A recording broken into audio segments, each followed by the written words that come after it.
A man demanded a free meal because he was a loyal customer. When I refused, he shouted, "I'll have you fired by the end of the night." Later, he called my manager, claiming I cursed at him. But the manager laughed and said, "Funny. We have audio." The man's face went pale as my coworker hit play. I work as a server at a family-owned diner in downtown Chicago. It's a cozy spot, known for its friendly staff and home-cooked meals. We have a lot of regulars, and over time, I've come to know many of them by name and their usual orders. One Friday evening, during our busiest hours, a man walked in whom I didn't recognize. He appeared to be in his mid-40s, dressed in business casual attire, and carried himself with an air of confidence. He chose a booth by the window and signaled me over with a quick wave. "Good evening, sir," I greeted him warmly, handing over a menu. "Can I start you off with something to drink?" He barely glanced at the menu before setting it aside. "I'll have the steak dinner, medium rare, with mashed potatoes and green beans. And a glass of your house red wine." "Excellent choice," I replied, jotting down his order. As I was about to walk away, he added, "And make sure it's on the house." I'm a loyal customer. His request caught me off guard. I prided myself on recognizing our regular patrons, and I was certain I'd never seen him before. Maintaining my professional demeanor, I responded, "I apologize, sir, but I don't recall seeing you here before. Generally, complimentary meals are reserved for our long-standing regulars." He leaned back in his seat, a smirk forming on his lips. "I've been coming here for years. Just because you don't remember me doesn't mean I'm not a loyal customer." I nodded, choosing my words carefully. "I understand, sir. However, I'm unable to authorize complimentary meals without prior approval. If you'd like, I can get the manager for you." His expression darkened, and his voice rose slightly. "Don't bother. I'll have you fired by the end of the night." A few nearby diners turned their heads at the commotion. I remained calm and professional. "I'm sorry for any misunderstanding, sir. I'll place your order now." I walked away, feeling the weight of his glare on my back. In the kitchen, I relayed the order to the cook, ensuring everything was prepared to the customer's specifications. Throughout his meal, I noticed him occasionally glancing in my direction, his expression unreadable. After finishing, he paid his bill without further incident and left the diner. I hoped that was the end of the matter. The following morning, as I was setting up for the day's service, my manager, Tom, approached me with a curious expression. "Got an interesting call this morning," he began. "A gentleman claimed you cursed at him last night and refused him service." I was taken aback. "Tom, I assure you, I was nothing but professional." He did request a free meal, which I politely declined, but I never raised my voice or used inappropriate language. Tom nodded, a slight grin on his face. "I figured as much. Funny thing is, we have audio." I raised an eyebrow. "Audio?" He gestured for me to follow him to the back office. "We've been testing a new security system that records audio along with video. It's discreet, and we haven't had a chance to inform the staff yet." In the office, Tom pulled up the footage from the previous night. The conversation between the man and me played out exactly as I remembered, with no cursing or unprofessional behavior on my part. Tom chuckled. I called him back and let him know we had the interaction on tape. You should have heard him backpedal. He quickly hung up. Relief washed over me. "Thank you for backing me up, Tom." "Of course," he said. "We don't tolerate false accusations here. You're a valued member of our team." The incident left me reflecting on the lengths some people will go to get their way. It was a stark reminder of the importance of integrity and the value of working for an employer who stands by their staff. A few days passed without any drama. Things went back to normal, or so I thought. Then one night, around 8 p.m., when the dinner rush had finally slowed down, the same man walked in again. He didn't look smug this time. He looked angry. Not yelling angry, quiet angry. The kind where someone's been stewing on something too long. He walked straight up to the counter where I was refilling the coffee pot and stared at me. "So this is how you treat loyal customers?" I didn't react right away. I just looked at him calmly and said, "Sir, you made a false report. We had it recorded. My manager handled it." He stepped closer, leaned in. You embarrassed me. That's when I knew this wasn't just about a free steak anymore. I kept my voice low. You tried to get me fired over a lie. And you want me to feel bad? His nostrils flared. You think this is over? You don't know who I know. I backed away and signaled to my coworker, Danny, to get Tom. The man didn't stick around this time. He turned and walked out before anyone else showed up. But that wasn't the end of it. The next morning, someone had keyed my car. Deep, long scratches all along the driver's side. I'd parked in the staff lot behind the diner, same spot as always. No security cameras back there. I filed a police report. Didn't accuse anyone by name. Just said what happened. But I knew. Tom was furious when he heard. He offered to help pay for repairs, but I told him not to. I'd handle it. I didn't want anyone else getting involved. Later that week, a fake Yelp review popped up about me. 1 star. Said I was rude, aggressive, and insulted a customer's appearance. It got flagged and removed a day later, thanks to Tom submitting the security footage and calling out the lie. Then 2 more reviews popped up. Different accounts, same vibe. Trying to paint me as some unhinged jerk. One said I threw a bread roll at a customer. Another claimed I spit in someone's drink. None of it happened. Tom and the owner kept fighting the reviews, but it was clear someone was trying hard to wreck my name.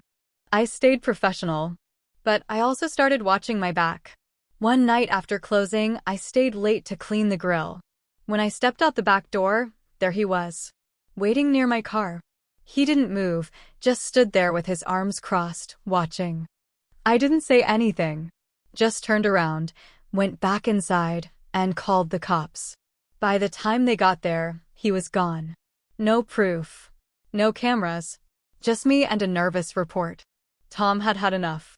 The next day, he installed new cameras in the parking lot and told me to park near the front, closer to the main road.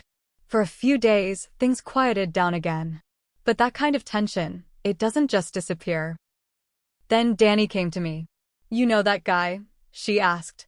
Which one? I said, though I already knew. The steak guy. He was in here again this morning. Sat at the counter. Didn't say much. But he asked about you. What did he say? He said, still working here, huh? Then smiled. The weird kind. Tom checked the cameras. It was him. But he didn't do anything wrong, just ordered coffee, sat for 10 minutes, then left. I started getting calls at the diner during my shift. Always from blocked numbers. They'd ask for me, and when I picked up, silence. Or breathing. This man wasn't just mad anymore. He was obsessed. I went to the police again. This time, I gave them his name. Tom pulled the records from the first night. We had his credit card info, date, and time. Enough for a report. The officer I spoke to said they'd look into it. Said I could file a restraining order, but I'd need more. So I started documenting everything. Every time he showed up. Every weird call. Every scratch on my car. Every fake review. I didn't know what he wanted anymore. Revenge? A reaction? Maybe just control. But I wasn't going to give it to him. 2 weeks went by without a single incident. I started thinking maybe he got bored. Maybe the police visit shook him off. I let my guard down just a little. Not a lot, just enough to stop checking over my shoulder every minute. Then a strange thing happened. A guy came into the diner late on a Wednesday. Hoodie pulled up, sunglasses, even though it was night. Didn't say much. Sat in the same booth that guy always sat in. Booth number 6 by the window. I walked over to take his order, and before I could speak, he pushed a folded napkin across the table. Didn't order food. Didn't even ask for water. Just said, "For you," and got up and walked out. I stood there, holding the napkin. I knew I shouldn't open it. But I did. Inside was a single printed photo of me, standing outside the diner. From behind. Same jacket I wore last Friday. I had been on the phone, looking down, not even aware a picture was being taken. There were no words written on it. I went cold all over. Not just mad, not just nervous. I was scared. Legitimately scared. Tom called the police again, showed them the photo. We looked through security footage, but the guy in the hoodie had kept his head down. No clear face. No plates on the car he left in. I took a few days off after that. Tom insisted. Said it wasn't safe and that I should stay home and let the dust settle. I thought about quitting. But then, something strange started happening. Danny got a friend request on Facebook from a weird account. No profile pic, just a stock photo. The name was fake. But the only photo on the page? It was from inside the diner. A photo of Danny and me talking near the register. She freaked out. Deleted it, blocked the account. Then Mitch, the line cook, got a weird DM, same deal. Just a photo of the staff wall with our names tagged. I started wondering if this guy had help. Or if he was just tech-savvy. But whoever it was, he or they knew how to watch without being seen. Tom had a friend in IT help trace some of the fake Yelp accounts. Turns out most were created from the same IP address. We handed that over to the police. That's when things took a bigger turn. A detective got involved. She showed up one morning, real no-nonsense type. Said the IP address belonged to a short-term rental downtown. Whoever this guy was, he wasn't from Chicago. He was staying in the city temporarily. Then she asked me if I remembered his name.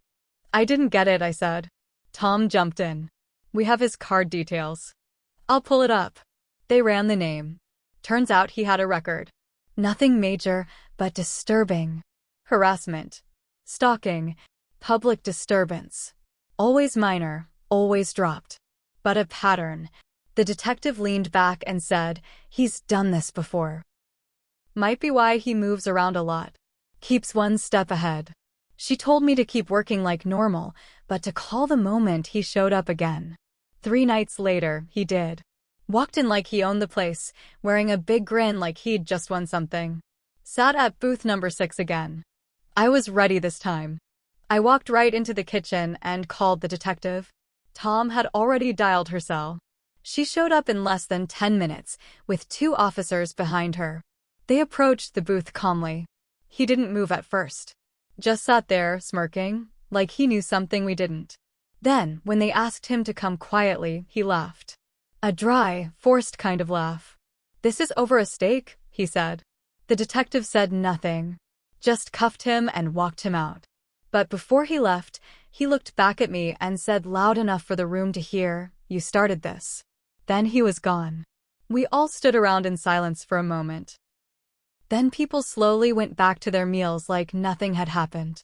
But something still didn't sit right with me.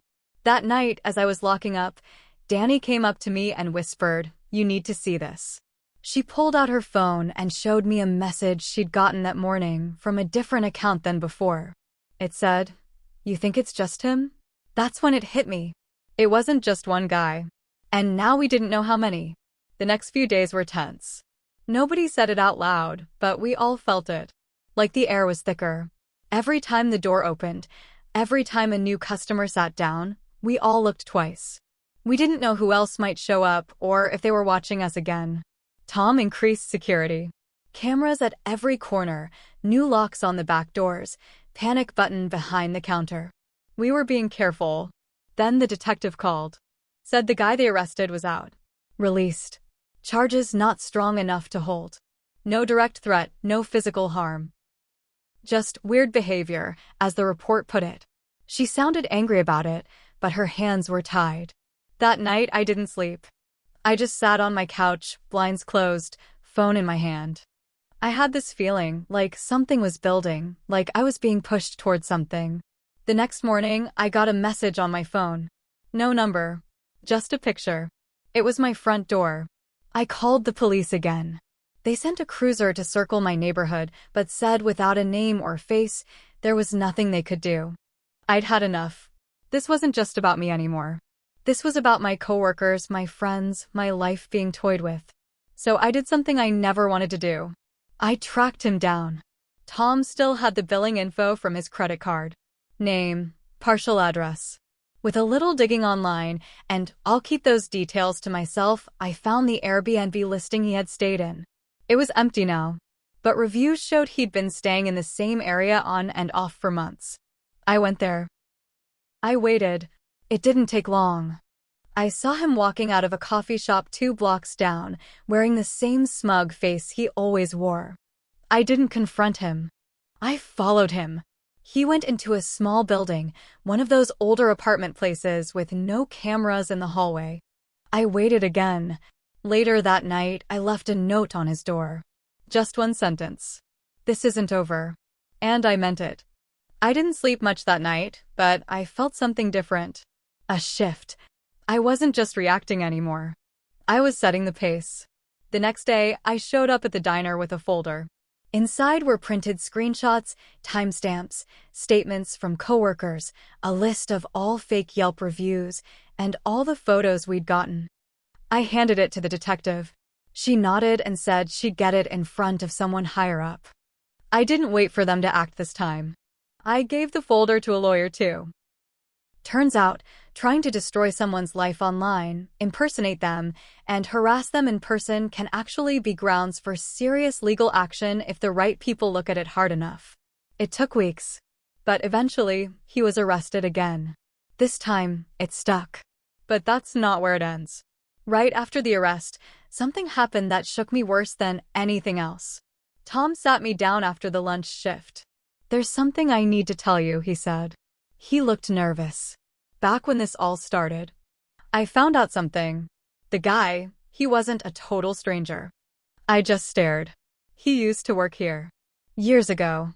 Before your time. He got fired. For harassment. Toward a server." I couldn't speak. He used a different name back then. Different hair, grew a beard now. That's why I didn't recognize him at first. I stood up slowly. My hands were shaking. "Why didn't you say anything?" Tom swallowed. "Because I thought it wasn't connected. I didn't think he'd come back. And once things started, I didn't want to scare you."